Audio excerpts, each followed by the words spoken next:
Hi, welcome back to my channel. I'd just like to thank everybody for liking, sharing, subscribing, and I'd also like to thank the people who left a comment and had a private reading from me. Thank you so much, it's appreciated. This is a love and relationship reading for Aquarius for November 2016, and we'll get straight into your energies. So for the singles, you've got the Sun card, which is a really excellent card. So this talks about a happy outcome, brilliant new ideas, having confidence in yourself, being able to move forward. I feel as if a lot of you Aquarius are in a really good place right now. You are quite balanced, you've done a lot of healing, you've done a lot of work in yourself. I feel as if this is a really good time for you being open to allow people coming into your vicinity. You're open to receive love. I feel as if your next card here is getting to know each other. So, as I said, it's a good time to be open to receive love. For those of you that have already met somebody, I feel as if this is going to be really good as you start to get to know each other. Your bond will start deepening. I feel you're on the right path with this. If you've not met MD yet, I do feel there's a good chance this month of someone coming in. I would say late November, early December. This could be at functions, Christmas parties, socialising. For those of you in America, it could be meeting somebody at a Thanksgiving reunion or, something like that. You have the Wheel of Fortune, which talks about you moving forward in the cycle. So for those of you that have been single for a long time, I do feel there's an energy coming in for you. The next card you have is the Ace of Pentacles, which is a really great card. This is someone coming in that is totally attentive. They're earthy, they're nurturing, they would be really kind, and it's not just all about the sex. There would be a lot of after sex affection. Pentacles are an earth sign. This could be a Taurus, Virgo or Capricorn coming in for you, but I feel as if it would be a really, really good match.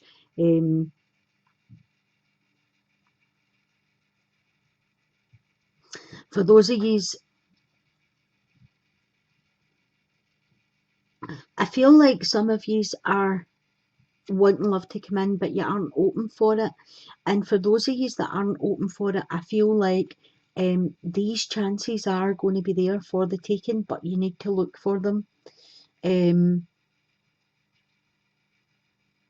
So if you are out socialising, don't wait for them to approach you. You approach somebody, have a chat, have a laugh, make it light-hearted, see how they take on your energy. I'll pull another card for you. Oh, Ace of Chalices. Two aces, two new beginnings here, and a 10, which is an end of a cycle, which brings in a new beginning. So things are looking really up for you. The Sun card is your hopes and wishes being fulfilled. So the Ace of Chalices, again, a loving, kind, gentle relationship on the way in. This could be a water sign, Cancer, Scorpio or Pisces. Very much a relationship of attentiveness, petting, touchy feely. Both of these cards, both of these aces are the nicer side of a sexual relationship. They're both very into the person that they're with. They are, they listen to what you're saying. They're kind, they're sensitive, they're emotional. And the Ace of Chalices, which is the Ace of Cups, is the most emotional card there really is. This is you crying tears of joy. This is, emotional bliss, basically. So for a lot of the Aquarius this month, going into next month, there is the potential for love coming into your life. You just have to be ready to receive it. And as I said, the Sun card is your hopes and wishes. And the Wheel of Fortune is your fortune moving forward. So it's all looking really, really positive for the Aquarius for this month. In the middle here, I have the wheel again. So you have the wheel here in the singles and it moves right over here. So this is a time of positive change. A situation's going to suddenly move forward for you. Fortune is going to be on your side. There is definitely someone coming in and they're worth waiting for. So this person, you know, everything's happening in divine timing for Aquarius. I feel for some of you have waited a really long time for somebody to come in. You have the King of Pentacles here. So the King of Pentacles talks about a kind of one-sided love. So this could have been somebody that you're moving away from, or it could have been somebody that comes in. But I feel as if you'll spot their energy right away. And this is an energy where it's kind of a brute energy where I'm saying he because it's a king, it could be he or she decides what they want is for the taking. So just be wary of this energy coming in. You also have the Six of Swords, which talks about respecting each other, having mutual ideas, mutual interests, you know, being into the same things. Yous are loving, yous are kind together. So be wary of this King of Pentacles coming in because there is something better there for you. The Three of Pentacles. So the Three of Pentacles talks about holding on. Once you've found what you're looking for, holding on tight to it. I feel as if there will be a click for you. Somebody's going to walk into your life, you're just going to click with them. And then the cards are telling you, you know, there might be differences in opinions, there might be differences in things you do, things you like, but underneath it all, when you strip it all away, this person is good for you, they're worth waiting for. For the couples, I've got the Three of Fire, which talks about things looking good, abundance. This is a time for you to make long-term plans, have patience at this time. So this could be the one that you're with just now. This could be the one. You've already met the romantic partner you're seeking. So this is a time where you know, things are just looking very good for you. There's abundance coming in, there's stability. A 3's one away from a 4, and a 4 is a foundation, a stability. And I feel as if you have two 7s here. You have the 7 of Swords and the 7 of Pentacles. Okay, so for those of you that are in a couple, I think it's time to start asking yourself questions. Why are you acting bored? Why are you acting if this person's not enough for you? You have it in your head that there's something more out there, there's something better out there, the grass is greener. I feel as if this is going to take a wee bit of work for you to get back on track here. If it's back on track you want to do, maybe there's some of you that are wanting to walk away from this relationship, but the cards are saying this could be the one.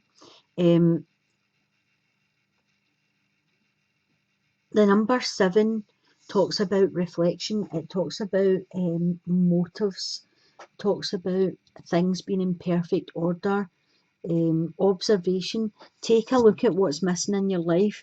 Take a look at, is it to do with this partner you're with that you're feeling a void? Because I feel someone is feeling a void in their life, but I'm not sure that it's to do with the person you're with.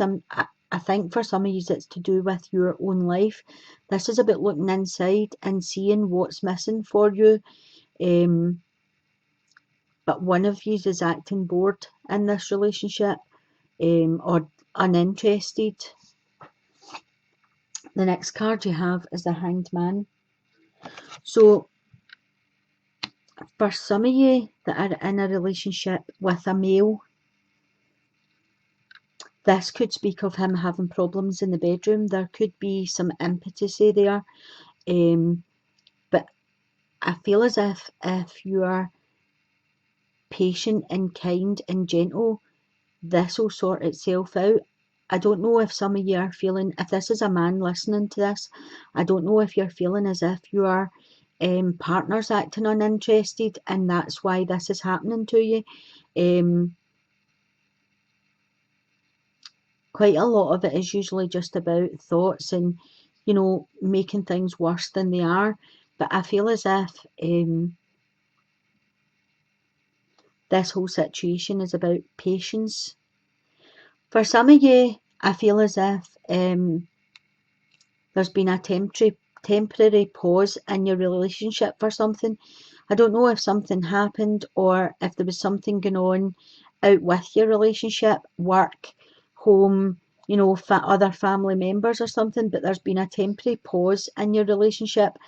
And I feel with the Hanged Man here, you're going to have to look at things from a different perspective to get things back on track. I feel as if someone's been a bit selfish and only looking at it from their point of view. So maybe if one side of you has been having to use up most of their time doing something else out with the relationship, and the other person's feeling a wee bit left out or jealous or, you know, something like that, this is about conversations. You're going to have a look at what's going on, like between yous. Some of yous might want to have a wee period of solitude or, you know, a disconnect, just to take a time out and actually look and see, try and think about the positives and the negatives. Write down everything that you love about your partner and write down what's annoying you, and then try and remember back to when you met, what you loved about them, and just see if it matches up that you still love the same things, and then put it into perspective and look at it from a different position. I'm going to pull a wee card from the Whispers of Love for you and see if we can get an overall message.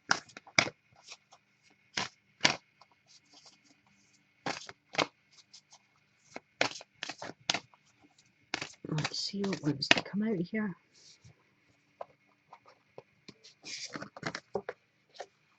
Okay, so you got rest and relaxation is essential. We all have a fundamental need to take breaks. So that ties in quite nicely, because what I was saying there was, if somebody is having to do too much somewhere else and you're feeling a bit neglected or left out, then take that time out while they're away being busy and reflect on what's happening in your life. Reflect on the actual situation of what's keeping them away from you and put things into perspective so that you're not in your own head thinking, oh, you've done something or you've caused it or they don't want to spend time with me. It might just be they do want to spend time with you, but they have to be somewhere else at that time. So I'll leave it there for today and I'll be back next month. I hope it's helped somebody out there. So I'm sending you blessings. Love and light. Bye for now.